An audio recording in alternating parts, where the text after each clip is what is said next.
AP assembly ఎన్నికల నేపథ్యంలో ప్రధాన పార్టీ నేతలు ప్రచారాల్లో జోరులు పెంచారు. ఎన్నికల ప్రచారంలో భాగంగా టీడీపీ అధినేత చేపట్టిన ప్రజాగలం కార్యక్రమం ఈ రోజు బాపట్ల జిల్లాలో జరగబోతుంది.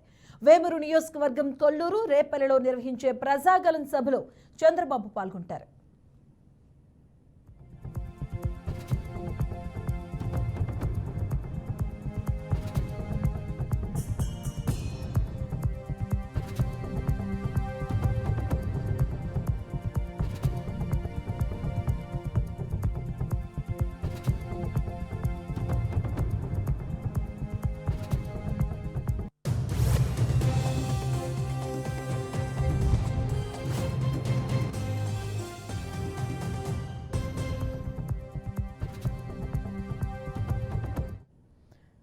ఇక ఏపీలో అసెంబ్లీ ఎన్నికల వేళ రాజకీయ పార్టీకి సంబంధించిన అధినేతలు అలాగే అభ్యర్థులు కూడాను కార్యక్రమాల ప్రచారాల్లో కూడాను జోరును పెంచారు. అలాగే ఈ నేపథ్యంలో టీడీపీ అధినేత చంద్రబాబు నేడు బాపట్ల జిల్లా ప్రజాగలం సభలో పాల్గొనబోతున్నారు. దానికి సంబంధించిన పూర్తి అప్డేట్స్ మా కరెస్పాండెంట్ శ్రీనివాస్ అందిస్తారు. శ్రీనివాస్.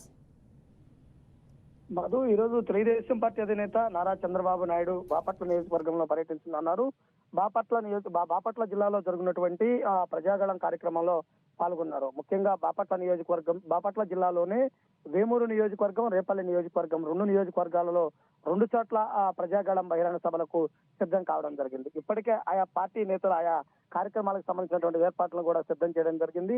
మొదటగా వేమూరు నియోజకవర్గంలో మాజీ మంత్రి నక్కా ఆనందబాబు ప్రాతినిధ్యం వహిస్తున్నారు. నక్కా ఆనందబాబు ఆ ఎన్నికల్లో వేమూరు నుంచి ఆ పోటీకి సిద్ధమవుతున్నారు. ఆ వేమూరు నియోజకవర్గంలో 3 గంటలకు జరిగేటువంటి ప్రజాగళం బహిరంగ సభలో చంద్రబాబు నాయుడు పాల్గొంటారు.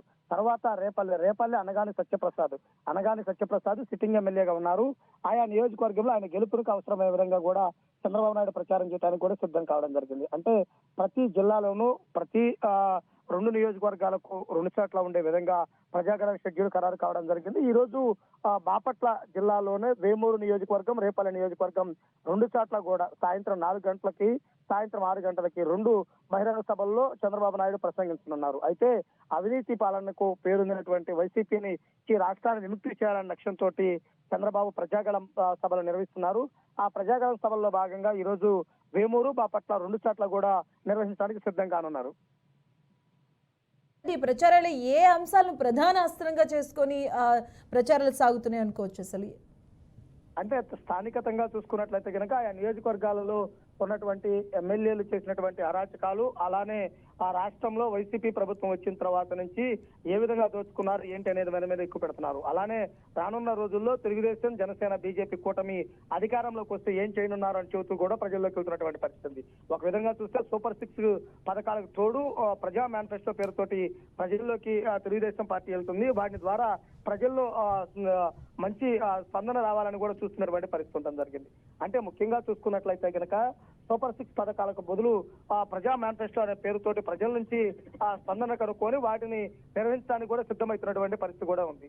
ముఖ్యంగా చూసుకున్నట్లయితే కనుక ఉమ్మడి గుంటూరు జిల్లా వ్యాప్తంగా వైసీపీ పార్టీలో జరిగినటువంటి అక్రమాలు, అన్ని కేసులు, వేధింపులు వీటన్నిటిపై కూడా చంద్రబాబు నాయుడు మాట్లాడే అవకాశం అయితే ఉంది. రైట్. Thank you Srinivas.